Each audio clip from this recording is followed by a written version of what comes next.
Ci troviamo a Guardia San Framondi, piccolo borgo in provincia di Benevento, dove due ragazzi poco più che trentenni, Daniele Moroni e Gianluca Pingue, gestiscono da ormai 4 anni Casa Palladino, un'osteria impegnata tra tradizione e innovazione. Casa Palladino nasce principalmente da una sua idea che diciamo inizialmente non era proprio improntata su un ristorante vero e proprio. Lui aveva l'intenzione di aprire qualcosa più simile a una vineria, con un po' una selezione di etichette, qualcosa da mangiare, anche una cucina, una vineria con cucina, però diciamo qualcosa di più o comunque di meno elaborato rispetto alla ristorazione vera e propria che oggi vi proponiamo. E quindi poi diciamo che tutta questa idea poi ha trovato sfogo nel 2018 quando l'amministrazione precedente ha messo a disposizione alcuni immobili ristrutturati con dei fondi europei ottenuti dal comune, proprio di questo dove ci troviamo oggi. E poi da lì insomma ho preso piede un po' la vera e propria idea, ma che ripeto e sottolineo perché è un po' buffa come storia, anche questo posto stava nascendo come una vineria. Poi mano a mano ha preso piede l'idea del ristorante. Nasce un po' dal fatto di dare a questo paese un qualcosa che non c'era, semplicemente.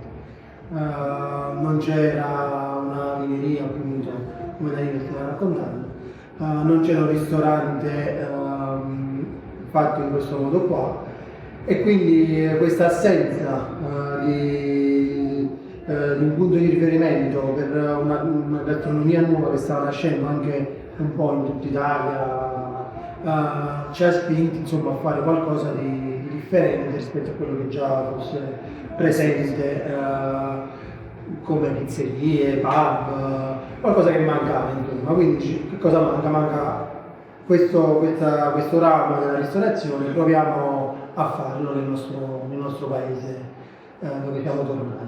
Noi siamo due che abbiamo fatto più o meno lo stesso percorso a livello geografico, nel senso che ci siamo allontanati da Guardia ben presto. Nel complesso parliamo quasi di più di 10 anni di non vissuto all'interno di Guardia, diciamo così, no?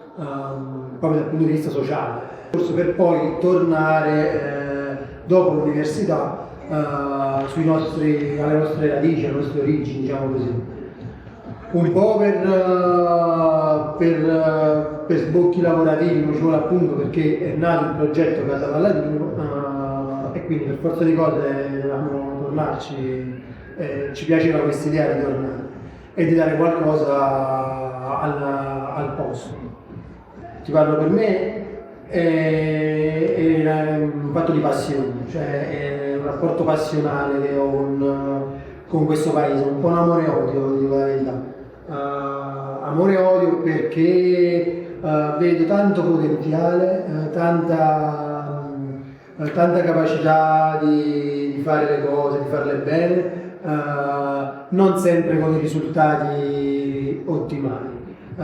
Questo magari con il tempo verranno, anzi sono sicuro che con il tempo verranno, però la mattina comunque mi alzo felice di venire a lavorare qui a Guardia, nel centro storico, con tutte le difficoltà che possono essere pure semplicemente logistiche, che ne so, lo scarico delle merci essendo nel centro storico non è così semplice come arrivare su una strada principale, no? Quindi, ti devi prendere tutta la roba proprio fisicamente addosso e portarla in un posto che comunque non ci arriva con la macchina, e che per questo è bello però.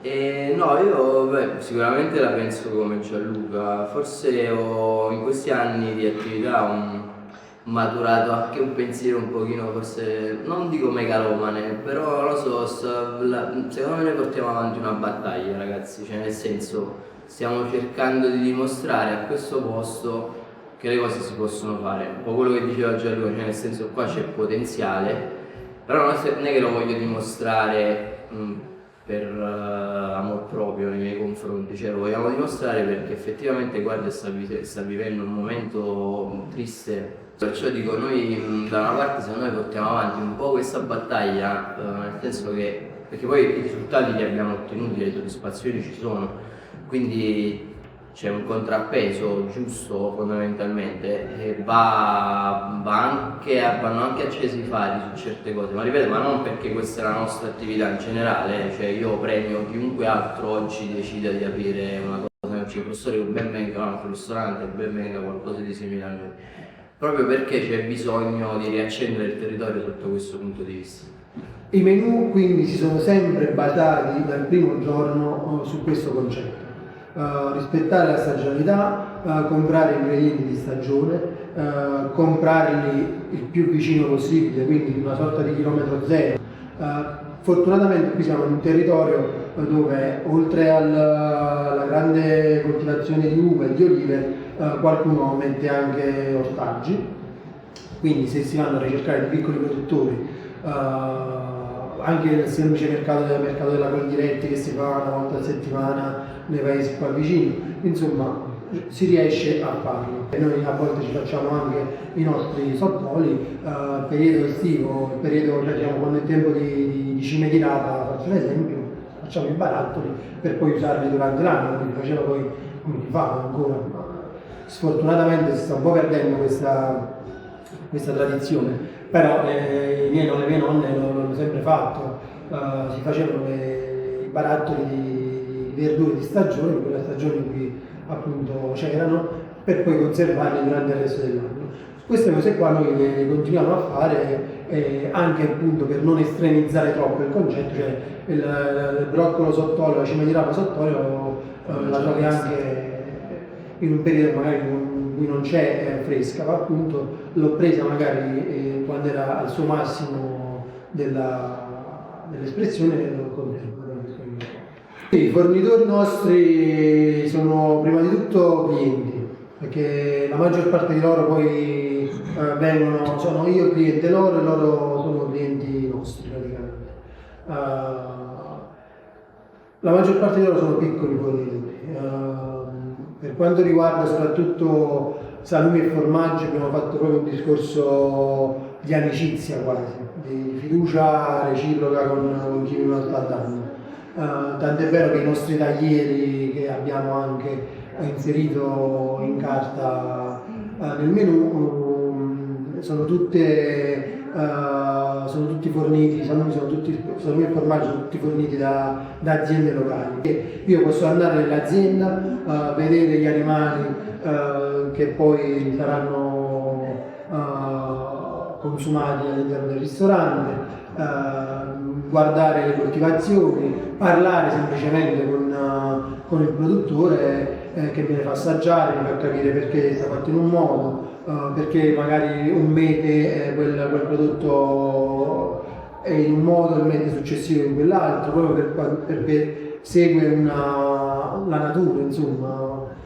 E quindi i nostri fornitori sono prima di tutto amici, poi sono clienti, abbiamo un rapporto abbastanza stretto, proprio per rimanere, anche per dare una visibilità a loro, che magari essendo piccoli, stando sul punto della montagna di Pietraroia del Matese, non sono così conosciuti come se magari li trovassi al supermercato. No? Per quanto riguarda i vini, qua entriamo in un discorso etico un pochino complicato, cioè nel senso non sono vini adatti a tutti, o comunque ci vuole già un po' di cultura, bisogna conoscere che il mondo convenzionale comunque ha sempre preso il sopravvento sotto questo punto di vista qua. Però diciamo che l'idea mia e nostra era già quella di andare a fare una proposta in questa direzione. Poi chiaramente troviamo un compromesso perché siamo in un paese dove ci sono, non voglio dire Mangianata, però non so, 26-27 aziende agricole a guardare produtti che producono vino. Quindi diciamo che la carta è stata incentrata poi principalmente un po' su quello che è il territorio. Perché vi dico la verità, comunque ci sono clienti che vengono da fuori che chiedono di bere vini locali. Però diciamo che poi un po' di contaminazione ho sempre cercato di portarla. C'è da dire che il 90% delle persone si fanno il vino in casa, quindi c'è questa tradizione del vino da tavola che ognuno ha a casa, vi dico la verità, spesso mi capita anche di che diciamo non ce l'hai il vino sfuso. Noi abbiamo da subito intrapreso la strada del vino etichettato, che lo sai, noi è portato sempre, come vi dicevo, a assaggiare il vino locale, ma chiunque ha questo approccio, o andare in un posto e scegliere qualcosa che già conosce. Fidarsi di chi propone il vino è un lavoro che bisogna fare un po' di tempo. La storicità di questo posto sta nel fatto che stai vicino al castello medievale, che oltre al ristorante ti possono raccontare una storia che riguarda Guardia, le mura, le porte d'ingresso al paese, come si è sviluppato il centro storico negli anni, come è stato poi abbandonato e poi ripreso leggermente. Se già spostassi l'attenzione su un paese come Terete, che è già un paese più moderno, tutta questa storia qua non ci sarebbe chiaramente. Chiaramente uno deve dire, sì, vabbè, però sulla tua cucina la faresti lo stesso, la tua proposta lì. Però raccontare quello, cioè fare quello che facciamo, farlo nel posto in cui poi dopo ti racconto il perché lo faccio, come la creazione dei piatti che chiede Guido, no? Io parto sempre o quasi sempre, nel 90% delle volte, da una idea, un ricordo da bambino, della nonna, di mia mamma, che mi cucinava mio padre, è un buon cuoco.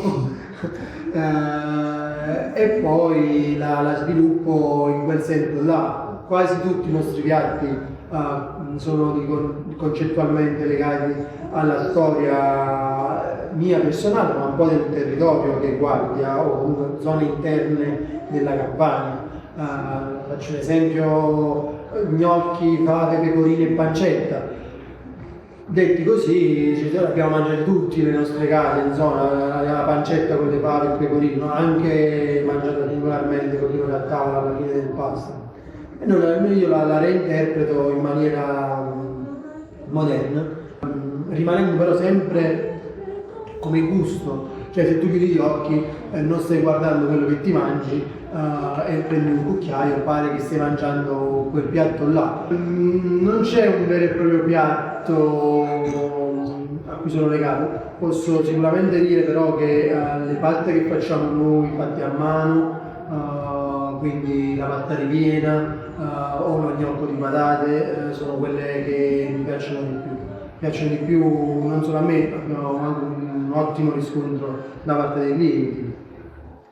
E sono legato a 2 o 3, se proprio ne vuoi uno, ti dico tortello ripieno di coniglio con lattica, con formaggio leggermente acido e cipolla tortella dolce, che è stato uno dei primi proprio che abbiamo, sì, forse nel primo menù in assoluto c'era già, e che oggi dopo 4 anni è ancora in carta, non tutto l'anno, qualche volta dopo lo rimetto, però è sempre lo stesso, sempre uguale.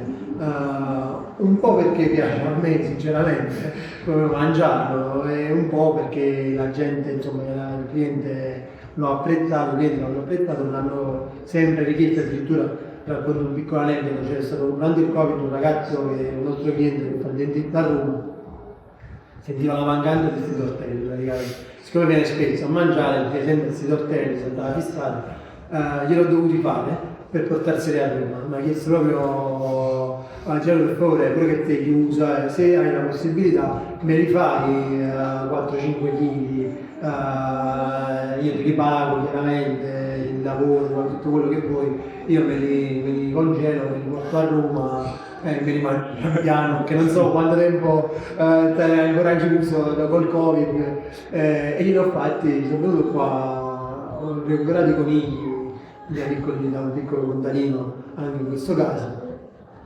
Sono venuto qua e glieli ho impacchettati, è stato veramente appagante come cosa, perché puoi aspettare che riapra, invece non volevo aspettare, che li ho dovuti produrre. Quindi sicuramente il piatto con il tortello di coniglio è uno dei più importanti che abbiamo fatto, insieme agli gnocchi però di patate. Quella veramente non li tolgo mai dalla carta.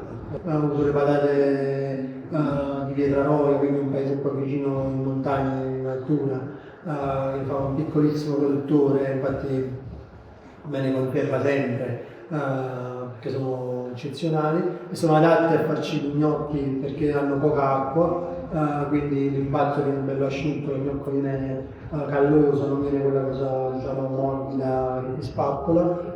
E questi qua li tengo sempre in carta come ingrediente principale del piatto e li alterno in base alla stagione. Ma dal punto di vista quindi di gusto non ho tanta più timore di presentare, a volte azzardiamo qualche cosa, non ci teniamo sempre sul tradizionale, a volte ci spostiamo un attimo e quindi qualche pietanza un po' più, il petto d'anatra per dire, qua non l'hanno mai mangiato. E mangiare una carne così al sangue, proprio rossa, perché se la cuoci più si secca e diventa a punto non è mangiabile, non è gradevole. È stato un azzardo, è un azzardo. Tant'è vero che non è che la prendono in molti, o qualcuno che la prende mi dice la voglio più cotta. Io lo faccio dire sempre a raccontare a Daniele, avvisa il cliente che magari non c'è scritto che viene servito, però lo dice a voce, il petto d'anatra viene servito molto al sangue, quindi viene avvisato e qualcuno dice no, ma puoi cuocere di più. Io tendo sempre a dire prendi un'altra cosa perché non è gradevole, però uno che insiste proprio io la faccio lo stesso. Quindi dal punto di vista di gusto non è tanto, e più dal punto di vista di quantità. Siamo in un'area proprio geografica in cui si è abituati a mangiare tanto, proprio tanto, cioè proprio pranzi, cena, la domenica non ne parliamo proprio, quindi venire qua per i clienti del posto, per la gente del posto e trovare il piatto con 7 tortelli, parlando del piatto del tortello, sono un po' spaesati. Il primo mio padre, mi dico, guarda, ma non ce ne puoi mettere qualcuno in più, chi me lo chiede glielo metto, però anche perché poi magari è buono quel piatto, quindi tu ne mangi 7, ne vorresti qualcuno in più, come quando finisci la cosa che stai mangiando che è buona, dici capo se è finita ne faccio un altro piatto, chi lo vuole io faccio un altro piatto, a volte metto qualcuno in più, non ti nascondo qualche cliente che conosco bene, quando faccio la porzione il 20 grammi in più, il 50 grammi in più gliela do perché so chi è, sai, pure questo rapporta un po' di fiducia, però poi far capire il concetto che mangiare troppo non è una cosa positiva. Concettualmente tu dovresti mangiare dall'antipasto al dolce tutto, alzarti e stare bene. Il mio obiettivo dall'inizio è stato sempre quello di far mangiare dall'inizio alla fine, anche poi assaggi tutto, no? Infatti abbiamo in carta un menù degustazione che sono i mezzi primi e le porzioni un pochino più piccole in modo da poter far assaggiare dall'antipasto al dessert tutto il menù e di non far andare il cliente stanco di mangiare e anche stanco proprio fisicamente. Quindi da questo punto di vista la difficoltà c'è ancora, forse anche per quello non abbiamo tantissimi clienti del posto, invece, però quelli là che sono abituati poi a girare in questo tipo di locale apprezzano un po' in più, capiscono l'offerta che è differente. Da questo un po' quello che noi proponiamo, quindi fare un po' di cultura, per me cucinare è una cosa seria, chi viene a mangiare si sta fidando di quello che gli stiamo dando, si stai fidando semplicemente di quella persona e non è difficile fare degli errori, perciò bisogna stare molto attenti nell'igiene, nella conservazione e in quello che si propone, semplicemente. E sotto questo aspetto penso che la nostra esperienza sia stata gratificante perché il pubblico ci ha dato ragione fondamentalmente. Partire da Napoli, farti 70 km e tornare a farti altri 70 non è così semplice, cioè non è così scontato. È la nostra prima attività che gestiamo, chiaramente abbiamo fatto e facciamo degli errori di valutazione, sicuramente. Ci stiamo pian piano adeguando anche un po' a quello che è la nostra forza, il nostro volume d'affari, però sempre con attenzione, cioè non posso dirvi che non siamo soddisfatti. Chiaramente sai, uno ha sempre desiderio di fare di più,